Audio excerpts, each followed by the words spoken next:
Hello everyone, welcome back to my channel. তো তোমরা সবাই কেমন আছো? আশা করি অনেক ভালো আছো, আর আমিও খুব খুব ভালো আছি। তো একটু বসে পড়েছি রূপচর্চায়। তো দেখতেই পাচ্ছ রূপচর্চা চলছে। তো আমার ভাস্তি আমাকে কিন্তু মুখে লাগিয়ে দিচ্ছে, পুরো মুখটা কিন্তু ভূতের মতো করে দেবে, দেখবে। তো আমরা নিয়েছি হলুদ আর মধু, হলুদ গুঁড়ো আর মধু। তো মুখে লাগিয়ে নিলাম, জানি না কি হয়। ও বলল যে স্কিনটা নাকি গ্লো দেবে, তাই একটু আমিও গ্লোয়িং স্কিন করার জন্য একটু লাগিয়ে নিলাম। তো দুজনে পুরো লাগিয়ে নিয়েছি। তারপরে এদিকে আমার ছেলে দেখো পুরো ঘুম দিচ্ছে, আর মা এদিকে পুরো রূপচর্চার দিকে মন দিয়েছে। তো এদিকে আমার ভাগনা তো খুব ভারী দুষ্টু, দুষ্টু না শান্ত, কিন্তু একটু দুষ্টুমি করে। আমার ছেলে ঘুমোচ্ছিল আর ও কিন্তু ডিস্টার্ব করছিল ওকে জাগানোর জন্য, ঘুমোচ্ছে তো ও কার সাথে খেলবে, সেই জন্য কিন্তু পুরো একদম।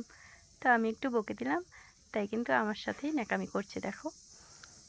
তো তারপরে কিন্তু মেখে টেখে পুরো শুকাচ্ছিলাম একটু, কারণ কয়েক মিনিট পর ধুয়ে নেব আবার। তো এদিকে দেখো ওর দুষ্টুমি কিন্তু লেগেই আছে, আর আমার ভাস্তি এদিকে ভাবছে আমার স্কিনটা কি গ্লোয়িং করবে। আমি বললাম হবে। তো তারপর কিন্তু মুখটা ধোয়ার পর সত্যি স্কিনটা কিন্তু গ্লো গ্লো মনে হচ্ছিল।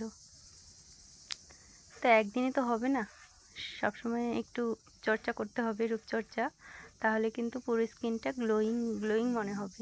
তো আমি একদিন আমি নিজে হয়তো করতাম না ঝামেলার জন্য, বাট আমার ভাস্তি এসছে তো ও একটু মাখলো, তো আমিও বললাম আমাকেও করে দে, কারণ আমার ঝামেলা ভালো লাগে না, বাচ্চা কাচ্চা নিয়ে এখন, সেই জন্য ভাল লাগে না। তো আমিও একটু করে নিলাম। তারপর দেখো মুখটা ধোয়ার পর একটু সত্যিই কিন্তু গ্লো লাগছে। তা আমি বললাম যে আমার স্কিনটা একটু স্মুথ লাগছে মনে হয়, তো ওটাও একটু হালকা টিপে দিলাম গালটা। তো ও আমার গালটা টিপছিল, বলছে হ্যাঁ স্কিনটা একটু সফট লাগছে।